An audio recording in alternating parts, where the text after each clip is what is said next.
À Karnak, le grand temple d'Amon-Ré a été construit par les pharaons de la XIIe dynastie. Il fut élargi et embelli par les dynasties suivantes. Les travaux furent exécutés sous presque tous les pharaons du Nouvel Empire, jusqu'à la dynastie indigène et enfin les Ptolémées.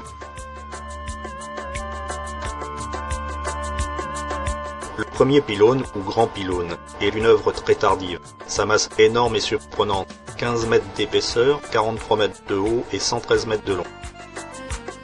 La grande cour. C'est la plus étendue des cours des temples égyptiens. Elle a une surface de plus de 8000 mètres carrés. Immédiatement à gauche, le temple de Sétis comprend 3 chapelles dédiées à Mount, Amon et Khonsu. Au milieu de cette cour, une seule colonne, haute de 21 mètres, subsiste du kiosque, autrefois formé de 2 rangées de colonnes. Le temple de Ramsès III est en saillie, 53 mètres de long, sur la paroi de son pylône, des scènes représentant le roi assisté par Amon-Ré. La cour ouverte est entourée de 16 piliers osiriaques le long de murs couverts de bas-reliefs.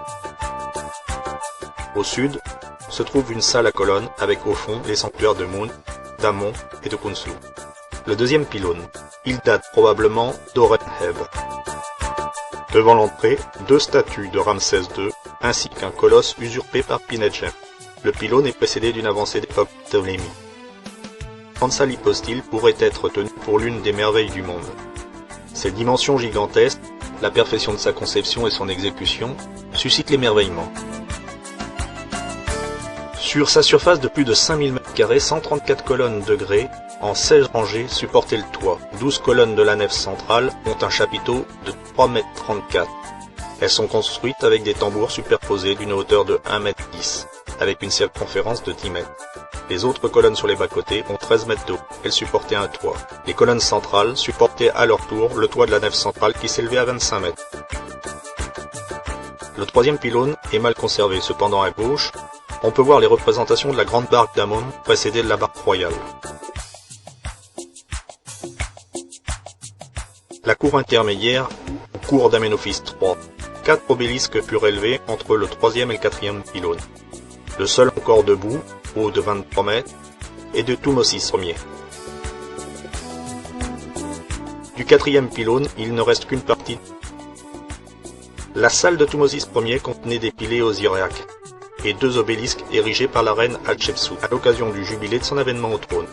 Les 5e et 6e pylônes, ainsi que le vestibule qui les sépare, ont mal résisté aux ravages du temps. Seules subsistent quelques colonnes et quelques inscriptions.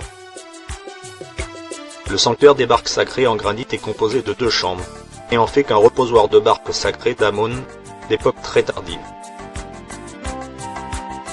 La salle des fêtes de Thutmosis III. Dans le bâtiment principal, 3 nefs sont délimitées par 2 rangées de colonnes imitant des poteaux de temple. On note que les chapiteaux sont en forme de cloche. 20 colonnes et 32 piliers supportaient le toit. Tout autour, dans les chambres voisines, on voit les représentations d'animaux, de plantes exotiques. Cette salle des fêtes a été utilisée comme église par les Coptes. Le 7e pylône de Thutmosis III, à droite, est flanqué de plusieurs statues royales, dont certaines atteignent 4 mètres. Le 8e pylône a été construit par Thutmosis II et Hatshepsut. On note les bas-reliefs bien conservés.